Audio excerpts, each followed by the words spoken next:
tanah perjanjian yang menurut beberapa umat itu adalah historik, baik dari Alkitab dan pendapat kitab-kitab orang Yahudi, berikutnya juga di dalam Al-Quran. Di dalam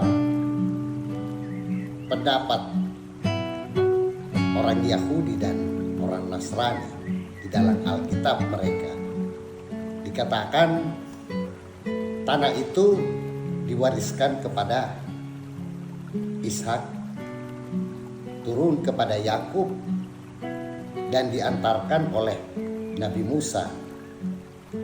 Akan tetapi yang memasuki itu adalah Yosua, memasuki tanah perjanjian tersebut.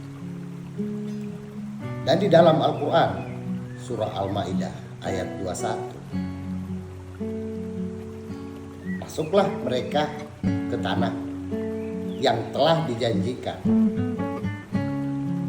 Nah, di sini jika berbicara secara geografis, tanah yang dijanjikan dan digali dari beberapa kitab tersebut menjadi sejarah, maka sampai sekarang tidak ada penyelesaian dari konflik yang ditimbulkan, baik dari suku Kanaan maupun suku Arab yang telah menduduki, dan kembalinya orang-orang Israel ke sana.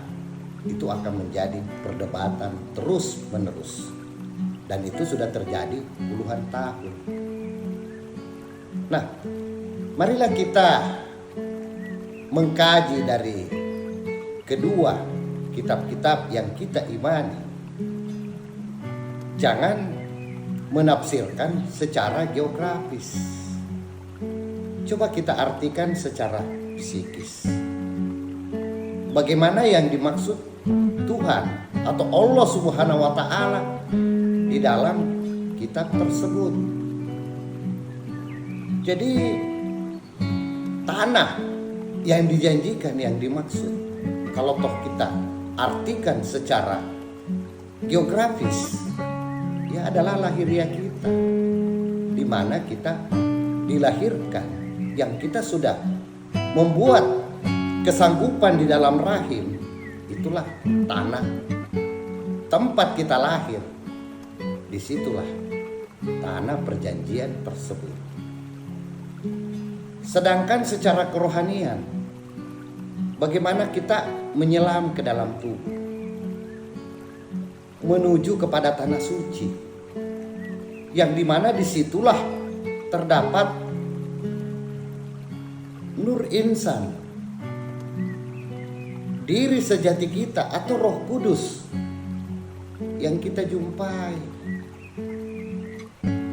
Karena mereka yang dijanjikan di sini, bagaimana arti daripada bani adalah turunan atau keluarga, dan Israel sendiri adalah mereka yang mencari Tuhan, menuju kepada Ruh Kudusnya atau nur insan di dalam tubuhnya untuk betul-betul bertemu dengan sang kebenaran. Jadi saya katakan, apabila diartikan secara geografis, maka arahannya adalah sejarah. Kita lupa, kita bermukim di bumi ini tidak begitu lama. Harapan Allah, Tuhan yang Maha Esa, adalah kita bertauhid. Dan bagaimanapun seluruh bumi itu sama, semua atas kehendak Allah. Allah yang mengadakan. Tidak ada yang suci daripada tanah-tanah tersebut. Nah, inilah yang saya maksudkan kemarin. Bagaimana tentang orang-orang Islam mensucikan Mekah. Kita coba lihat dulu.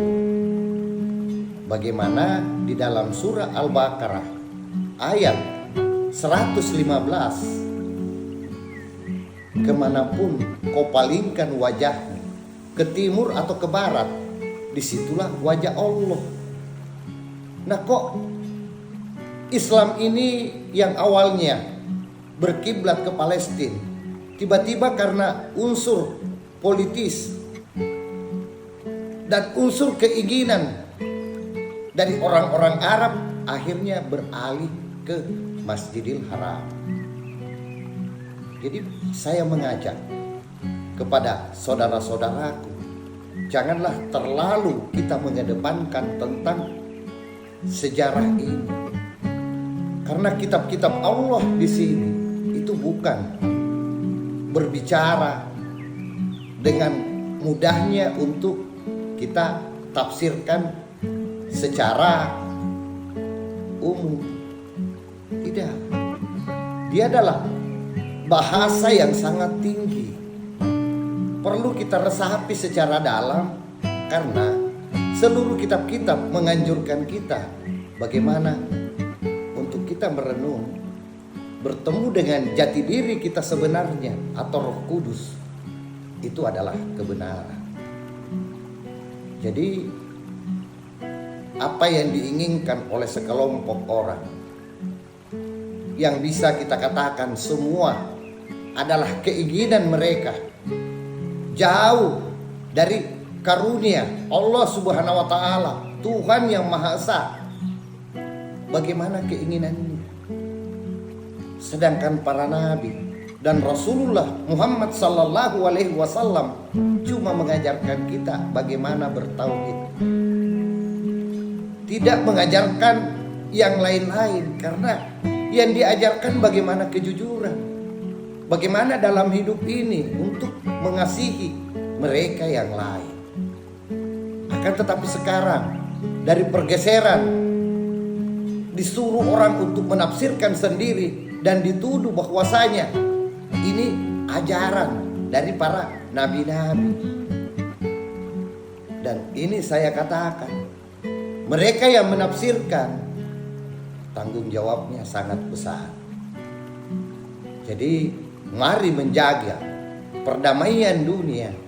Jangan terlalu banyak berbicara sejarah, ditafsirkan dengan orang-orang yang berkuasa pada saat itu dan pingin untuk mendapatkan keuntungan secara duniawi.